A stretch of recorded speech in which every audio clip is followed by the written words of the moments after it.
नमस्कार दोस्तों कदम बढ़ाया तो मांडू की ओर अपनी खिड़की खोलने के लिए। अपनी खिड़की खोलने के लिए मतलब मेरे मन की खिड़की खोलने के लिए। मांडू कहूँ या मांडव या फिर सादियाबाद, आनंद नगर या मांडवगढ़, मांडू का नाम पहली बार गुजराती साहित्य के भोलाभाई पटेल के एक निबंध संग्रह विदिशा में मैंने सुना था। उसके बाद यह समय समय पर ध्यान में आता रहा है।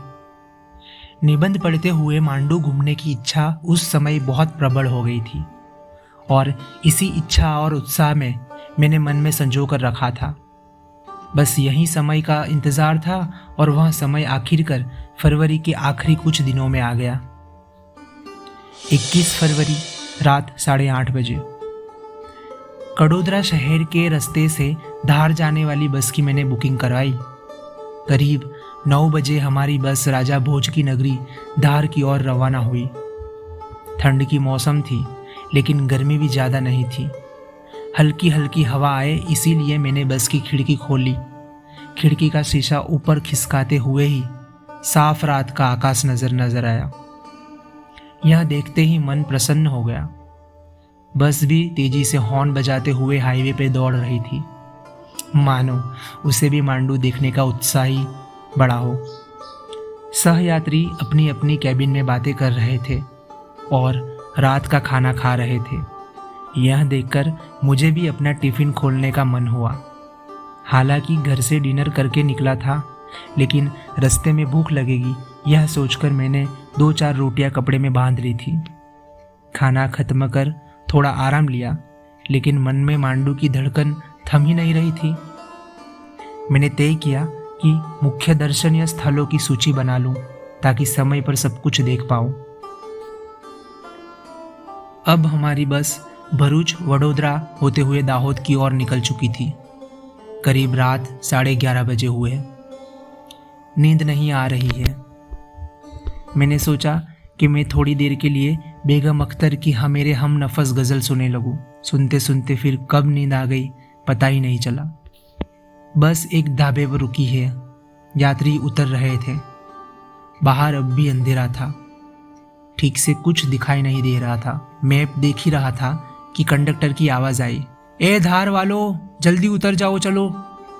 सब धड़ाधड़ उतर रहे थे।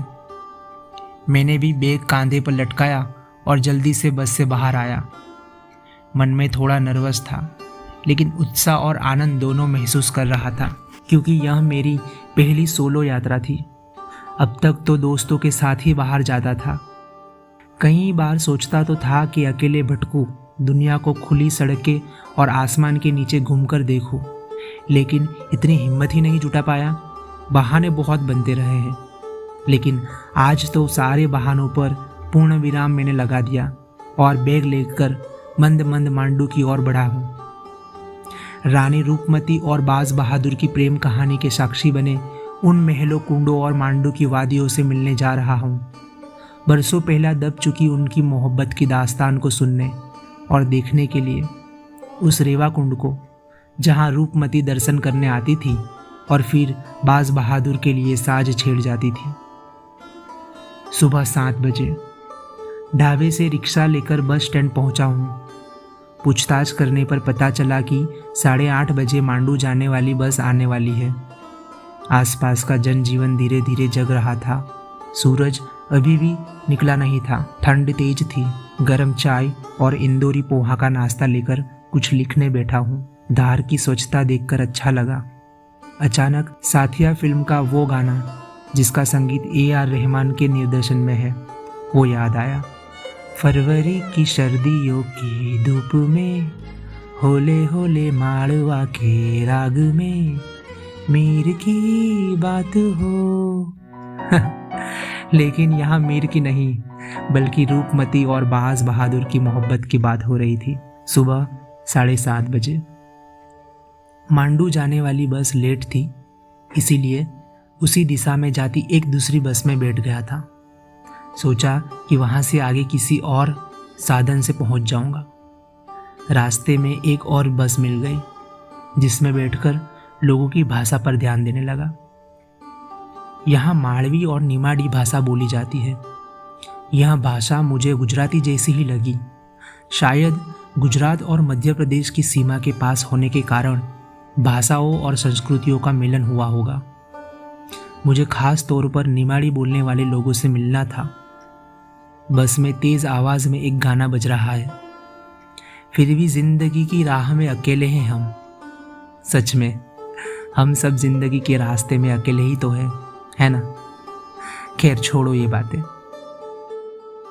अब बस हमारी मांडव के प्रवेश द्वार आलमगीर दरवाजा की ओर बढ़ रही है। खिड़की से दूर तक विंध्याचल की पहाड़ियां दिख रही है। दिल्ली दरवाजा और भंगी दरवाजा पीछे छूट गया। अब हम किले की ढलानों से उतरकर समतल जमीन पर आ गए थे। जनजीवन पर नजर आने लगा था। छोटी बड़ी गाड़ियों की आवाजाही बढ़ गई थी। अब हमारी बस मुख्य चौक की ओर बढ़ रही थी और फिर वहां पे रुक गई। यहाँ से दोस्तों स्टार्ट होता है हमारा मांडू का पहला दर्शन। वह है जामी मस्जिद और अशरफी महल। बस से उतरते ही दाईं और विशाल गुंबजों वाली जामी मस्जिद दिखी, लेकिन मेरी नज़र तो बाईं ओर गई, जहाँ एक भव्य लेकिन खंडरनुमा स्थापत्य दिखा। वहाँ एंट्री फ्री थी, इसीलिए पहले उसे देखने का फैसला किया। यह था अशरफी महल। इसके ऊंचे ऊंचे दालान इसे खास बनाते हैं। यहाँ चढ़ने पर सांसें फूल जाती है, क्योंकि इसकी सीढ़ियाँ चौड़ी है। मैंने एक स्थानीय व्यक्ति से पूछा, भाई सीढ़ियाँ इतनी चौड़ी क्यों बनाई गई है? वह तो हंसकर बोला, रानी जब ज़्यादा मोटी हो जाया करती थी तो राजा उसे यहाँ भेज देता था ताकि उसका वजन कम हो जाए। मुझे तो यह बहुत ही रसप्रद लगा और हम दोनों हंस पड़े। अशरफी महल के पीछे ही मोहम्मद खलजी का मकबरा था, जो अब लगभग नष्ट हो चुका है। जिसे कहते हैं वक्त ने अपना काम कर दिया है। All dust in the wind.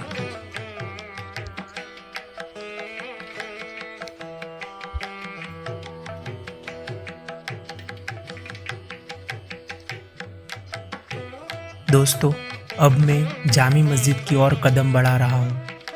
ऐसा माना जाता है कि यह विशाल मस्जिद दमास्क के प्रसिद्ध मस्जिद के नमूने पर बनी गई है। कुछ लोग इसे बाप बेटी की कचहरी भी कहते हैं। जामी मस्जिद देखने में बहुत ही सरल है। इसके मेहराबों से झुंड के झुंड तोते उड़ते हैं, जिसे देखना बहुत ही आनंददायक है। पूरी मस्जिद उनकी आवाज़ से गूंज उठती है। जामा मस्जिद के ठीक पीछे हाथी जैसे बड़े गुंबजों के साथ होशंग शाह का मकबरा स्थित है। होशंग शाह का मकबरा अत्यंत भव्य है। मेहराबों और कमानों पर की गई बारीक नक्काशी देखने लायक है। मकबरे में कुल 5 कब्रें हैं। 5 नहीं, शायद 6 कब्रें हैं। कहा जाता है कि ताजमहल बनाने से पहले शाहजहां ने अपने कारीगरों को यहाँ मकबरा देखने के लिए विशेष रूप से भेजा था। दोपहर का लगभग 1 बज चुका था। गला सूख रहा था, लेकिन उत्साह अभी भी बरकरार था। होशंग शाह के मकबरे के पीछे ही मांडू की प्रसिद्ध रचना जहाज महल स्थित है। यह स्थापत्य मात्र 1 किलोमीटर की दूरी पर था, इसीलिए मैंने पैदल ही वहां जाने का निर्णय किया। 25 रुपये की टिकट लेकर फिर मैं धीरे धीरे आगे बढ़ा। प्रवेश से पहले ही विशाल मूंज तालाब के दर्शन होते हैं। धूप तेज हो रही थी। पसीना पोंछते हुए जैसे ही मैं धीरे धीरे फिर आगे बढ़ा, मेरी आंखों में किसी प्राचीन टाइटैनिक की छवि तैरने लगी। चारों ओर पानी से घिरा हुआ तैरता हुआ महल, शायद इसीलिए इसे जहाज महल कहा जाता है। यह मांडू की सबसे बड़ी इमारत है। प्रवेश द्वार के सामने ही गयासुद्दीन का तबेला है, जिसे अब एक म्यूजियम के रूप में बदल दिया गया है। इस जहाज महल को देखने के लिए कम से कम हमें 2 घंटे तो चाहिए। जहाज महल के दाईं ओर हिंडोला महल है, जिसका फिलहाल रिनोवेशन किया जा रहा है। यह महल खुला हुआ है और इसकी दीवारें एक और झुकी हुई है, जिससे यह अद्भुत प्रतीत होता है। धूप में इसकी सुंदरता और भी निखर रही थी। वहाँ से कुछ ही दूरी पर मूंज तालाब स्थित है, इसके किनारे पर ही जल महल है, जो अब लगभग खंडर बनने की कगार पर है।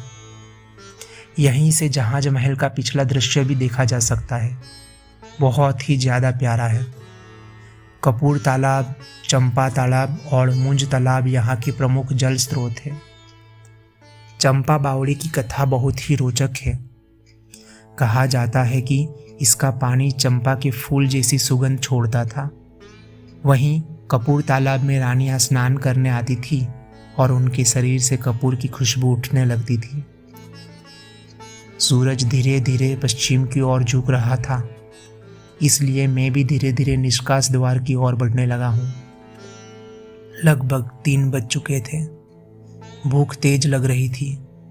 बाहर एक टेम्पो में बैठकर मैं मुख्य चौक पहुंचा और वहां से आगे श्वेतांबर जैन मंदिर की धर्मशाला के भोजनालय में गया। मेरी किस्मत अच्छी थी कि भोजनालय बंद हो चुका था, लेकिन वहां के रसोइये ने विशेष रूप से मेरे लिए एक थाली तैयार कर दी। बाद में आभार व्यक्त करके मैं वहां से निकला। थकान तो महसूस हो रही थी, लेकिन ऐसा भी लग रहा था कि कुछ अधूरा रह गया है। फिर याद आया रानी रूपमती और बाज बहादुर की प्रेम कहानी। कौन नहीं जानता इस अमर प्रेम गाथा को। संगीत प्रेमी बाज बहादुर और रानी रूपमती की यह कहानी मालवा के इतिहास का एक महत्वपूर्ण अध्याय है। टेम्पो में बैठकर हम दक्षिण की ओर बढ़ रहे थे, जहां मांडू से मात्र 5 किलोमीटर की दूरी पर है रूपमती और बाज बहादुर का महल। कहा जाता है कि रूपमती महल की छतरियों में बैठकर गीतें गाया करती थी और बाज बहादुर नीचे अपने महल में उसे सुना करता था। रूपमती नर्मदा नदी की बड़ी भक्त थी। जब तक उसे नर्मदा के दर्शन नहीं होते थे, वह नीचे नहीं उतरती थी। महल की छत से दूर नर्मदा नदी दिखाई देती थी। मैंने भी उसे देखने का प्रयास किया, लेकिन कुछ स्पष्ट नहीं दिखा। कहते हैं कि बाज बहादुर ने रूपमती के लिए यहाँ हजारों किलोमीटर दूर से नर्मदा का पानी पहुँचाने की व्यवस्था करवाई थी, जिसे आज रेवाकुंड के नाम से जाना जाता है। महल से एक और अद्भुत दर्शन था, और वो था निमाड़ का विशाल मैदान। विंध्याचल पर्वत श्रृंखला के इस छोर पर नीचे तक सपाट मैदान में ये फैला हुआ है, जो देखने में किसी विशाल थाली जैसा प्रतीत होता था। सच में यह दृश्य एक बार तो हर किसी को देखना ही चाहिए। खैर, शाम ढलने लगी थी और पर्यटक रूपमती महल से नीचे उतर रहे थे। मैं भी धीरे धीरे झाड़ियों से घिरे रास्ते से होते हुए बाज बहादुर महल की ओर बढ़ने लगा। रेवाकुंड के ठीक सामने ही इस प्रेम कहानी का दूसरा अध्याय बाज बहादुर का महल स्थित था। देर हो चुकी थी, लेकिन कुछ भी अधूरा न रहे, इसलिए मैंने टेम्पो चालक से विनती की कि वह 10 मिनट तक रुके। बाज बहादुर महल में सादगी के दर्शन हुए। शायद पूरे महल में मैं अकेला ही था। चारों ओर पेड़ों के झुरमुट से तोतों की किलकारियां गूंज रही थी। चारों ओर एक अजीब सी शांति थी। महल की ऊपरी मंजिल पर 2 छतरियां थीं। मैं वहां कुछ मिनटों के लिए बैठा और रूपमती के महल की ओर देखने लगा। सोचने लगा कि शायद वे दोनों भी इसी तरह यहाँ से एक दूसरे को नयनों से निहारते होंगे। इतने दूर होने के बावजूद उनकी दिल आंखों से मिलते होंगे। सूरज की अंतिम किरणें महल में प्रवेश कर चुकी थी। दूर रूपमती का महल अब सुनसान सा प्रतीत हो रहा था। मैं भी बाज बहादुर को छोड़ अपने स्थान की ओर बढ़ने लगा। बाहर टेम्पो चालक सिगारेट का कश लगाते हुए बैठा था। मुझे देखते ही उसने फिर गाड़ी स्टार्ट कर दी। धीरे धीरे हम रेवाकुंड के पास से मुख्य मार्ग की ओर निकल पड़ रहे थे। संध्या का समय हो चुका था। चारों ओर धीरे धीरे अंधेरा गिरने लगा था। मेरी यह मांडू यात्रा भी पीछे धीरे धीरे छूट रही थी। सभी महल, सभी मकबरे, खंडहर, किले और उनके दरवाजों को छोड़कर मैं धार नगरी की ओर बढ़ चला था। पीछे सिर्फ अंधेरा और शांति थी।